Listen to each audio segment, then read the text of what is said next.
PCC आज गर्ने तयारी हुँदै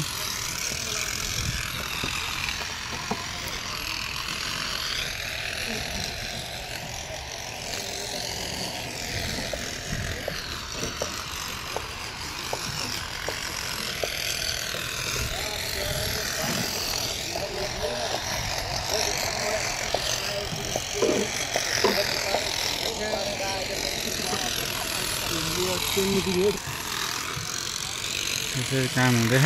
यहाँ नि कुर्सी राख्नको लागि यो सरसफाइ गर्दैछ यो नमिलेको मिलाउनलाई सरसफाइ हुँदैछ। अरू त्यो ब्लकको माथि चाहिँ माटो भर्ने काम भइसक्यो हाम्रो दिनेश शर्मा यसरी यो सरसफाइ गर्दैछ। बी ब्लकमा फेन्सिङ हुँदै उबड खाबडहरू जमिनहरू मिलाउँदै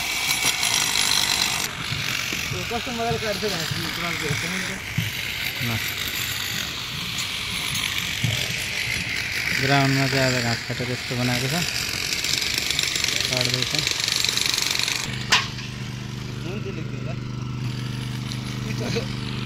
अब यहाँ मङ्की नम्बर चलाउने पङ्कज भाइ चलाउँदैछ। माटो किलो भएर यस्तो भयो। म चाहिँ हिलो हिलो सफा गर्दै यो सफा हुन लाग्यो। अब अलिअलि बाँकी छ। राति पानी परेको कारणले अलिअलि ऊ भयो। यहाँ माथि बी र एफ ब्लकमा चाहिँ बिमको लागि ढलान गर्नलाई रेडी भएको छ। यताबाट हेर्दा यस्तो खालको सिन देखिन्छ। यो भयो। अब यसमा हामी कुर्सीको लेआउट गर्दैछौँ आज। यहाँ पनि रेडी गर्दैछौँ। सायद आज यो एफ ब्लकको माथिको चाहिँ बिमको ढलान गर्ने कुरो छ। पानी परेन भने हामी यो ढलान आज सक्दिन्छौँ।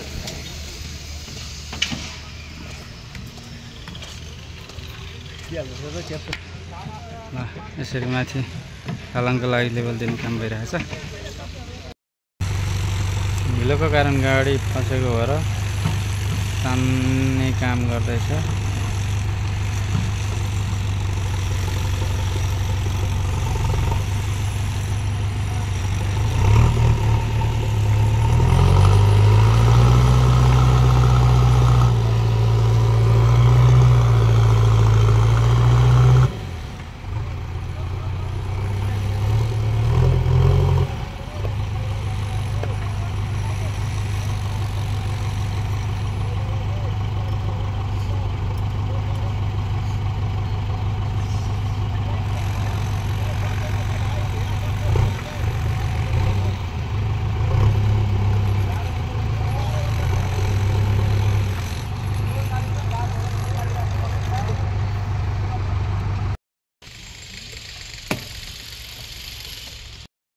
रिङ रोडको हालत त्यस्तो छ। यसैको सामुन्यमा हाम्रो यो जेन्टर हाउस भनेर बन्दैछ। यहाँ लाइटहरू जेन्टरहरू राख्ने कन्ट्रोल रुमहरू यस्तो बन्दैछ। अब यसको वाल लाउने कामहरू भइरहेछ। पानी परेर चाहिँ जमिरहेछ हल्का खाल्टो भएको भएर। यतापट्टिको रिङ रोड साइड हाम्रो इन्जिनियर सर दिनेश सिंह हुनुहुन्छ। उहाँको कन्ट्रोलमा यो सबै कामहरू भइरहेको छ अहिले।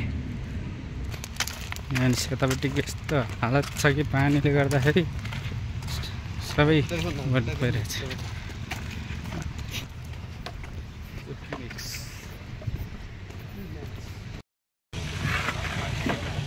यहाँनिर चाहिँ आज हामी कुर्सीको लेआउट गर्दैछौँ।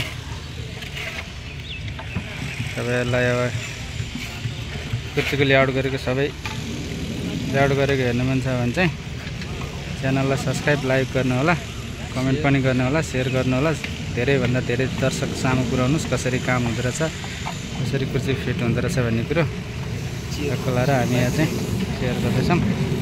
यसको लेआउट चाहिँ यस्तो हुन्छ होइन है त। यो चाहिँ अहिले एफ ब्लकमा गर्न लागेको हाम्रो लेआउट प्लान चाहिँ यस्तो छ। यो तल ब्ल्याक देखेको चाहिँ ब्राउन कलरको हुन्छ र यहाँ बिचमा व्हाइट पनि छ त खाली भएको ठाउँमा है, कन्फ्युज नहुनु। यसरी हामी चाहिँ काम सुरु गर्न गइरहेछौँ। अब एकैछिनपछि सुरु हुन्छ है त हाम्रो त्यो काम पनि।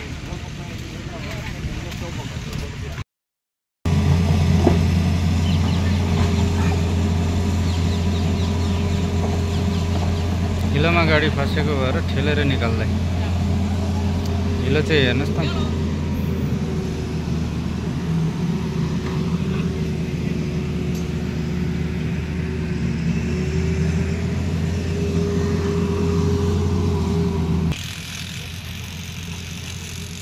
यस साइडमा चाहिँ हिजो पानी थोरै ठुलो परेको कारण टिएम आउन सकेन। टिएम गाडी ढलानको लागि ल्याउन सकिएन।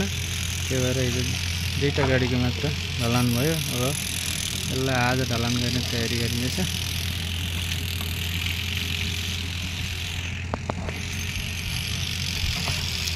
यताको रेती नै उता बनाइरहेको छ। हिजो बुम गाडी ननिकालेको भएर त्यहीँ राखिरहेको छ।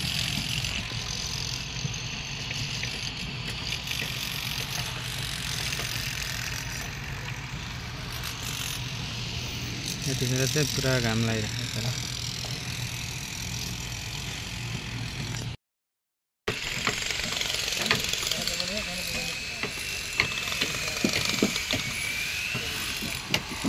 फर्मा लगाउनुको कामको लागि फर्मा गर्छु।